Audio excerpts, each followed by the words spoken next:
O Atos do Dia dessa terça-feira traz notícias sobre Guaratinguetá e de toda a região. Ao meu lado, os comentários de Francisco Assis. Hoje, no lugar do Hélio Bilota, ganhou uma folga. Exatamente. E a gente vai poder falar sobre as notícias de terça, né? Sim, nós vamos começar com Guaratinguetá, sobre o caso lá do grupo de professores e alunos das escolas do município que foram alvo de discriminação durante uma excursão para exposição no shopping em São Paulo.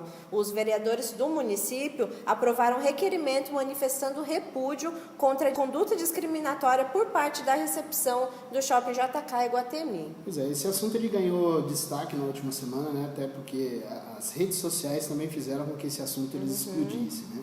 O que aconteceu, para quem não pôde acompanhar, é que um grupo de crianças de escola pública de Guaratinguetá, participando de um projeto que quem direcionava esse projeto é a ONG, melhor dizendo, Orienta Vida, tem 20 anos de trabalho já, e esse é apenas um desses projetos do Orienta Vida. Ela levou essas crianças para participar dessa exposição, que é a exposição da Disney, né? Sim, do Mickey. Isso, e essa exposição, onde que ela aconteceu, onde que ela foi realizada? No Shopping Iguatemi, em São Paulo, que é um shopping elitizado, e a informação, depois de apurado que a gente teve, informação de que essas crianças e os funcionários, alguns diretores, eles foram barrados por uma pessoa que trabalhava no local. Agora, a interrogação que fica é que essa funcionária, ela pertencia à Orienta Vida. Inclusive, a própria Orienta Vida, ela já demitiu essa funcionária. Sim. A funcionária foi dispensada por essa conduta, que a própria Orienta Vida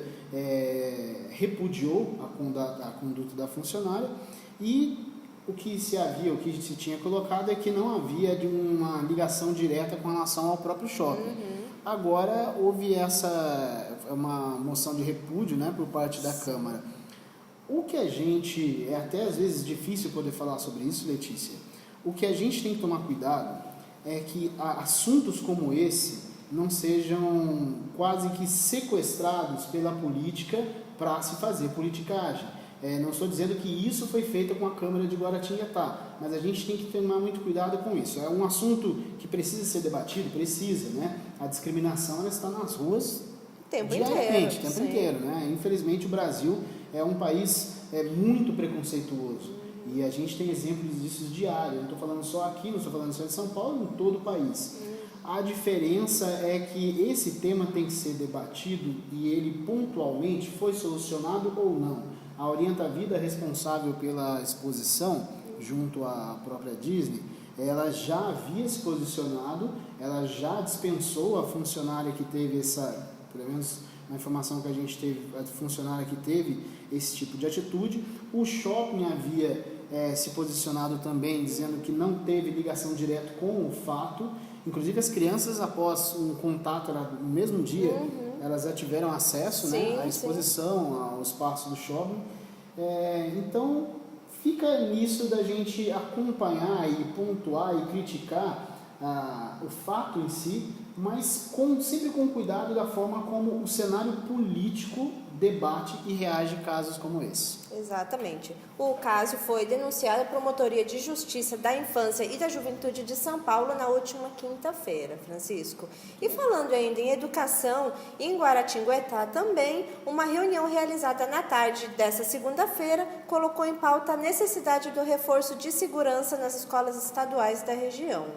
O governo do estado vem abrindo espaço desde a última semana para ouvir diretores das 5.000 escolas estaduais paulistas na tentativa de sanar falhas no sistema de segurança. Essa medida tomada pelo governo do estado, né, de se reunir com escolas, abrir espaço para que os diretores das escolas possam levar suas demandas, necessidades com relação à segurança pública, a segurança das escolas, melhor dizendo, das crianças diretamente ligadas. Ela vem em seguida ao caso que chamou a atenção de todo o país, aliás, ganhou até projeção internacional, massacre, né? Que é a da escola, né, o massacre que houve na escola estadual Rui Brasil, lá de Suzano. Aliás, a escola foi reaberta Raul Brasil, né? A escola foi reaberta hoje. Sim. Na cidade de Suzano, essa escola da Suzano foi reaberta hoje, né, já recebendo seus alunos. Parece que não teve aula normal, teve algumas atividades junto às crianças, até porque vai haver ali um período de readaptação. Sim, com certeza. Porque essas trauma crianças, foi muito grande, né? e essas crianças e esses funcionários, a gente pode dizer que eles viram coisas que não podem ser desvistas. É muito chocante para quem pôde ver aquelas cenas, e infelizmente as redes sociais, elas alardearam essas cenas, elas viralizaram essas cenas que são aterrorizantes, imagina para essas crianças. E para evitar, Letícia, que situações como essa se repitam, o Estado está abrindo espaço para esse tipo de debate com as escolas. Isso tem acontecido, se não me engano, desde quinta-feira passada. São 5 mil escolas estaduais paulistas, né? E parece que cada uma delas vai ter esse espaço aberto para poder debater esse tema. Em Guaratinguetá, o que tivemos na tarde, né, melhor dizendo, de segunda-feira, foi essa reunião com o diretório regional, junto à Polícia Militar, e eles abriram espaços para que as escolas pudessem mostrar a necessidade.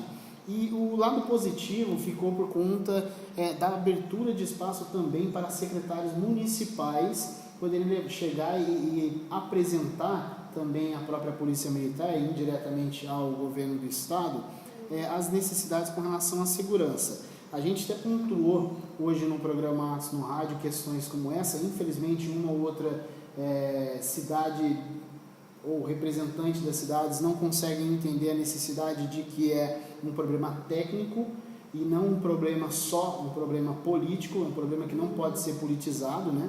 E ninguém estava ali também para fazer propaganda, que eles estavam para apresentar essas necessidades, como fez, por exemplo, a cidade de Potim. A Renata Teberga, que é a diretora de ensino em Potim, ela apresentou algumas dessas demandas, né? E ela citou, Letícia, algo que infelizmente é presente em quase todas as escolas, e na cidade de Lorena não é diferente, em Guaratinguetá não é diferente, Cruzeiro não é diferente, que é o grande número, a presença muito grande do tráfico de drogas nas escolas e em torno dessas escolas. Infelizmente, né? E Potim, a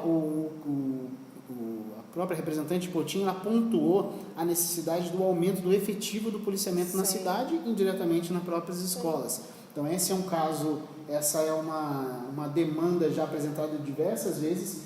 Infelizmente se precisou de um caso como a tragédia de Suzano para se acender o sinal de alerta, mas é uma demanda já muito discutida, é uma necessidade já muito discutida de aumento da segurança, aumento do efetivo e uma atenção maior por parte com as crianças. Não só o aprendizado acadêmico, mas é essencial também se acompanhar em épocas que a gente tem uma facilidade, uma abertura maior para as crianças com relação ao que vem da internet também, ao que vem do meio onde essas crianças vivem.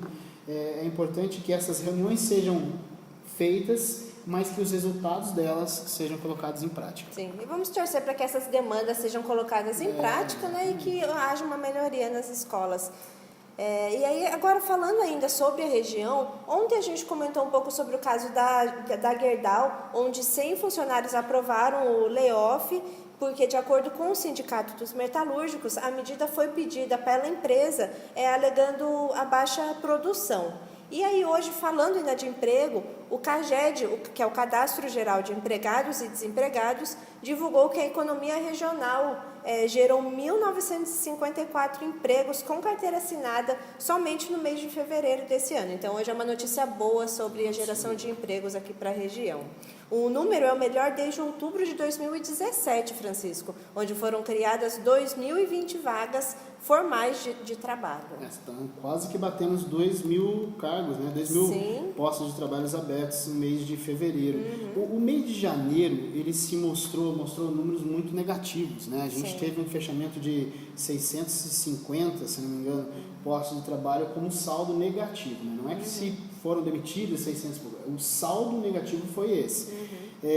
E já o mês de fevereiro, a expectativa que se tinha sobre janeiro de 2019 é que talvez pelo final do ano de 2018 a gente já começasse 2019 com números positivos, e isso não aconteceu. Agora o segundo mês, que é o mês de fevereiro, ele vem já com essa reviravolta de números positivos. O CAGED, ele faz esse acompanhamento nacional, cidade por cidade, região por região.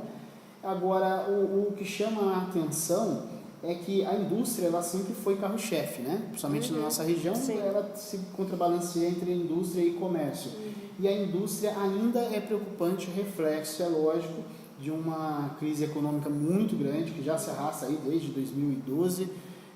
O que a gente tem hoje é uma região tentando se recuperar, uma cidade ou outra, até por abrangência e por eficácia administrativa dessas cidades, elas conseguem ter um horizonte melhor sobre o que a gente vai ter pela frente com relação à criação, à geração de emprego.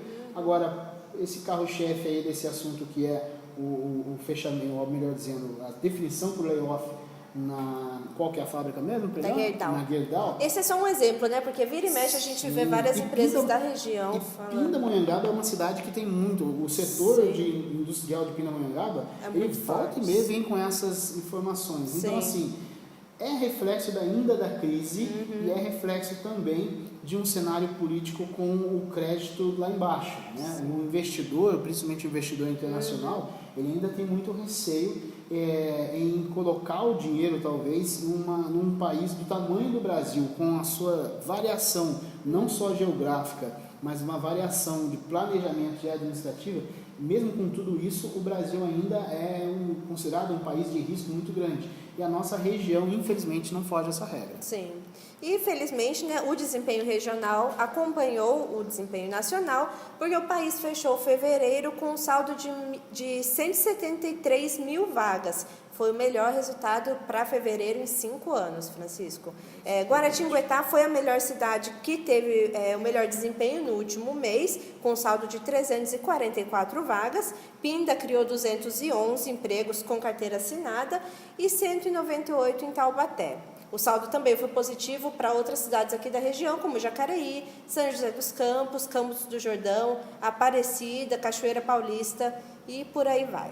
Mas nós tivemos saldo negativo em 9 cidades aqui da região. Sim. Os piores desempenhos foram Ubatuba, que perdeu 86 postos de trabalho, e Ilhabela, que fechou com 28 pontos. Caraguá fechou com 7 e São Sebastião com 5, Francisco. Pois é, se você citou aí essas cidades que são cidades do litoral norte, que elas acabam utilizando em muito o período do verão para se gerar, se ampliar a economia, né? Se gera mais postos de trabalho mesmo porque o investimento está lá. Essas cidades elas precisam se reorganizar para o restante do ano porque o período de fora ali do verão é muito difícil, né? E é um período muito curto, né? Exatamente. Agora fica por conta das outras cidades da região conseguirem aproveitar essa boa onda econômica de 2019 e poder se tornar cada vez mais atrativa para se buscar novas empresas, novos investimentos e até mesmo ampliação de quem está aqui. Sim. Porque a dificuldade de quem hoje investe na região não é só ficar, mas até mesmo num projeto aí de se ampliar, às vezes a empresa acaba escolhendo outra área, outra região, onde vê campos mais fáceis de investimento. Sim. Por hoje é só, ficamos por aqui. Acompanhe essas e outras notícias no nosso portal jornalatos.net e nas nossas redes sociais, né, Francisco? Exatamente, até mais.